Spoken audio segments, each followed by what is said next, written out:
சாவதே இல்லை சாதி சண்டையில் சாதி மட்டும். வணக்கம் நண்பர்களே, நான் உங்க தோழி சிவானி மூர்த்தி. இது ஓம் ரிதம் ஆஃப் லைஃப். ஏன் நான் சாப்பிட்ற சாப்பாடு, குடிக்கிற தண்ணி, மூச்சு விடுற காத்து, என்னோட அழுகை, என்னோட ரத்தம் எல்லாமே அசுத்தம்னு கருதப்படுது. ஒரு தலித் குடும்பத்துல பிறந்த ஒரு பெண் மலையாள சினிமால இருந்து அழிக்கப்பட்ட கதை தான் இன்னைக்கு நீங்க தெரிஞ்சுக்க போறீங்க. PK ரோசி. யார் இவங்க? எப்படி இவங்க இந்திய சினிமாக்குள்ளார வந்து தடயமே இல்லாம அழிஞ்சு போனாங்க? மனிதனுடைய வாழ்வை அப்படியே சித்தரிச்சு படமா எடுக்கக்கூடியவங்க மலையாளி. ஒருவேளை நீங்க மலையாள படம் பார்த்திருந்தீங்கன்னா உங்களுக்கு தெரிஞ்சிருக்கும். உங்களோட வாழ்க்கையோட ஒன்றி எடுக்கப்பட்டது போல ஒரு உணர்வை அது கொடுக்கும். அப்படிப்பட்ட மலையாள திரையுலகில வந்து காணாம போன PK ரோசி ஒரு தலித் குடும்பத்தை சேர்ந்தவங்க.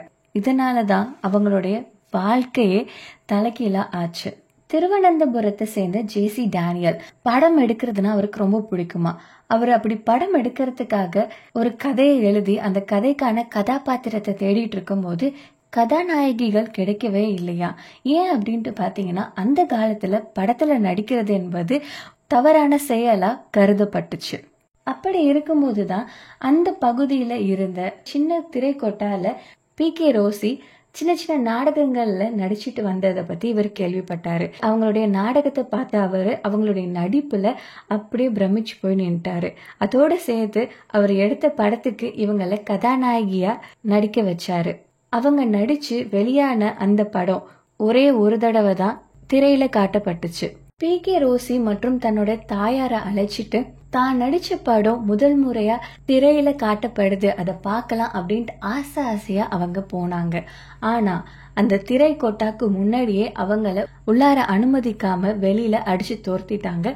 காரணம், அவங்க ஒரு தலித் பெண். உள்ள எல்லாருமே கோவத்துல கொந்தளிக்க ஆரம்பிச்சாங்க. எதனால அப்படின்னா, இந்த PK ரோசி ஒரு உயர் ஜாதி பெண்ணா அந்த படத்துல நடிச்சிருந்தது இவங்களுக்கு ரொம்ப கோவத்தை உண்டாக்கிடுச்சான். ஏன்னா ஒரு தலித் பெண்ணை எப்படி உயர் ஜாதி பெண்ணா அந்த திரைப்படத்துல நடிச்சிருக்கலாம் அப்படின்ட்டு கோவப்பட்ட அவங்க திரை சீலையை கிழிச்சிட்டு அங்க உள்ள அந்த டைரக்டரை போட்டு அடிக்கிறதுக்கு வந்திருக்காங்க. அங்கிருந்து எப்படியோ தப்பிச்சு அவரு ஓடிட்டாரு. இதை தொடர்ந்து PK ரோசியை துரத்திட்டு வந்த இவங்க அவங்களுடைய வீட்டை கொளுத்தி இவங்களை கொல்றதுக்கு முடிவு பண்ணி எல்லாமே பண்ணிட்டு இருக்கும் போது எப்படியோ நூல் இலையில தப்பிச்சு PK ரோசி அங்கிருந்து தமிழ்நாட்டுக்கு பயணிக்கிறாங்க.